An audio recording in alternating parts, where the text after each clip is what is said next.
আমগো পেটে লাগতে কেন দিব ছাত্ররা? কেন দিব ছাত্ররা আমগো পেটে লাগতে? এটা বুঝান। আমরা এখন কই যাবো?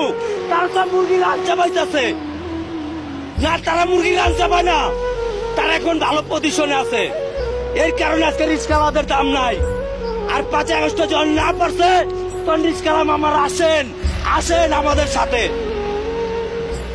হ্যাঁ, আমাদের ছেলে বাড়ি পড়ানোর সামর্থ্য নাই। আজকে 600 টাকা দিয়ে আমি ঘর ভাড়া দিব না, নিজে খামু না, নিজের বাল বাচ্চারা মেধাবী বানামু না, নিজের বাল বাচ্চারা পড়ালেখা শিখামু?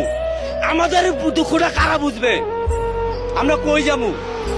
হ্যাঁ, আজকে সাজিদ আলম এদিন বলছে শেখ হাসিনার দোসররা অটো গাড়িতে 100 করে টাকা খাইছে। এখন কোন দোসররা খাইতেছে?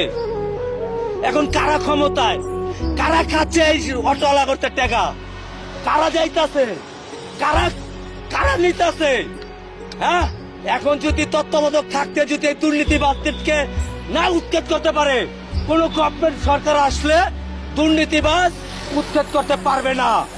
সকাল 6টা বাজে মামা নামছি, এখন কয়টা বাজে বেলা? মাত্র 600 টাকা কামাইছি। সকাল 6টা বাজে আমি নামছি মামা, 3টা রুটি খাইছি, খাইয়া এখনো পর্যন্ত আছি মামা। কেন এখানে আমি 600 টাকা মারছি মামা?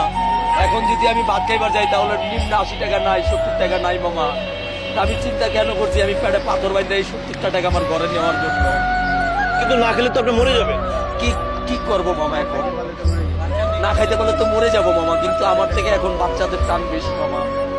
আমাদেরকেও আমাদের বাপ মা এভাবেই মানুষ করতে মামা, এই রিক্সা চালায় মামা।